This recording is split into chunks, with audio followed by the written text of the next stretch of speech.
Looks like he's dragging something. Mm-hmm. It's that cord! Shoot it!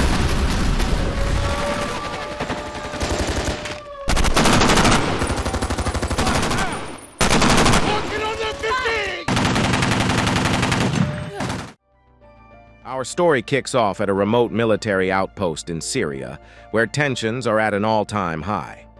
Snipers Bobby and two Cups are locked in position, keeping a close watch on a group of insurgents closing in on their perimeter. Meanwhile, heavy gunner Tucker has her .50 caliber weapon primed and ready. In the midst of it all, intelligence officer Joe maintains contact with her embedded asset, who is trapped deep inside a heavily fortified ISIS compound. The situation quickly spirals out of control when Joe's asset is compromised, her cover blown. At first, extracting her seems like a manageable task, but as enemy forces amass outside the base, Bobby and two Cups engage, firing upon the incoming threat. Realizing the mission's stakes, Joe makes a bold decision. She calls in an A-10 Warthog airstrike to clear the way. The moment the strike lands, her team scrambles aboard helicopters, setting off for the compound. Even with the asset exposed, Joe remains focused. She knows she has options, and Bobby is unwavering in his resolve.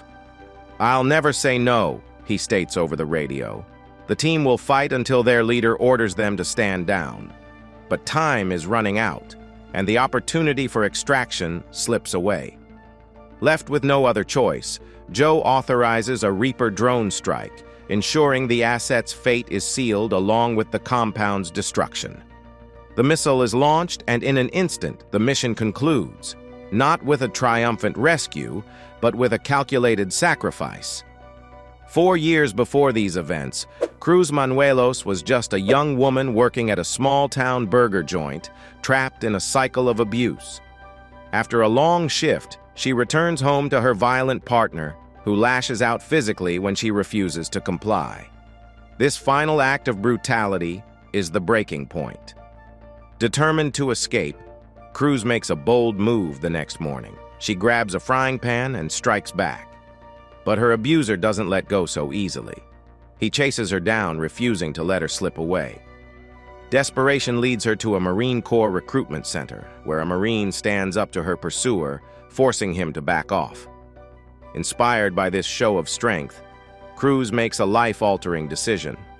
She enlists, knowing it's the only way to truly break free. From the moment she enters training, Cruz proves herself to be both physically exceptional and mentally sharp, outpacing many of her male counterparts.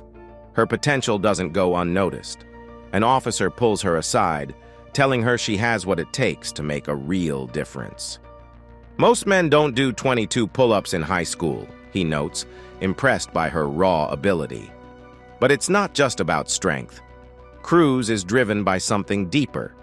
She has no family, no ties, and no fallback plan. When asked why she's there, her answer is clear. The strong protect the weak. For Cruz, becoming a Marine isn't just about survival. It's about transformation, about finding a purpose greater than herself. And so begins her journey, one that will ultimately lead her to the front lines, where she will have to face challenges far greater than she ever imagined. Back in the present, Joe receives an update on the fate of her compromised asset. She is summoned to a meeting with Donald Westfield, a high-ranking CIA official, and her immediate superior, Caitlin Meade.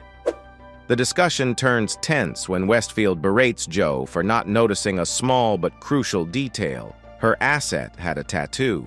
He coldly advises her to inspect every inch of anyone she recruits for such dangerous operations. Caitlin, ever the pragmatist, attempts to make Joe see reason, telling her that the asset's deception means she cannot be helped. But Joe remains visibly shaken by what happened, unable to fully detach from the guilt of the situation. Taking advantage of her return to the United States, Joe visits her family, though it quickly becomes clear that her presence disrupts more than it comforts. Her eldest daughter, Kate, makes no effort to hide her resentment, outright telling her father, Neil, that she despises having Joe around. In a quiet moment, Neil and Joe discuss the growing divide between her and the kids. He gently suggests that she should call ahead before showing up so he can prepare them. But their conversation isn't just about parenting. It hints at the complicated nature of their relationship. When Joe asks if Neil is seeing someone, he admits he is, though only to maintain a sense of human connection while she's gone. The revelation doesn't faze Joe, and despite their unconventional situation, there's an unspoken understanding between them. It's clear they still care for each other, even if their lives have taken drastically different paths. But Joe's time at home is short-lived. She has another mission. A new lioness must be recruited. Joe's team specializes in tracking and eliminating high-value targets, but success hinges on embedding the right operatives in dangerous situations. During a briefing, Joe is quick to identify her next recruit, Cruz Manuelos. She believes Cruz has the skills and toughness required for the job. The interview process is nothing short of intense.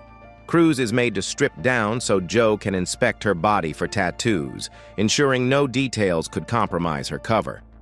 Despite the invasive nature of the test, Cruz stands her ground, her determination evident. Impressed, Joe wastes no time in delivering the verdict. Cruz has been selected for the Lioness program. With her mission set in motion, Cruz asks the inevitable question, "Who's my mark?" Joe reveals that Cruz's objective is to infiltrate the social circle of a woman named Aaliyah, who is closely connected to a high-value target. His location remains unknown, but through Aaliyah, they might finally get to him. The road ahead won't be easy. As they head to Kuwait, Cruz is introduced to the rest of Joe's squad, a tight-knit and battle-hardened team that includes Randy, Tex, Tucker, Bobby, and 2 Cups. The team wastes no time in putting Cruz through the usual initiation, playful banter, jokes, and some good-natured hazing. "Why 2 cups?" she asks about one of the members. "2 cups of something. You need to know where to sit," another team member quips. The atmosphere is rough, but familial, setting the stage for the hard-earned trust Cruz will have to gain. After a night of drinking and bonding, Joe ensures Cruz doesn't get too comfortable. The next morning, Cruz is woken up and told to get moving. Her mission is officially underway. Her first objective? To cross paths with Aaliyah while she's out shopping. Still groggy from the previous night's drinking, Cruz struggles to shake off her hangover while also trying to recall the specifics of her cover story. But there's no time to hesitate. When Cruz finally meets Aaliyah, the encounter is seamless. Aaliyah casually invites her to continue shopping together, testing the waters of their newfound acquaintance. As they browse through stores, small talk flows. Where Cruz is from, if she has family nearby, and if she's looking for a husband. The conversation is light, but every word matters. Meanwhile, Joe watches from a distance. She sees Cruz blending in, adapting to the moment. With a quiet nod, Joe confirms, Cruz is in. The mission has officially begun. Hope you enjoyed watching this video. If you did, please give it a thumbs up, share your thoughts in the comments below, and subscribe to our channel for more great content. Thank you for watching.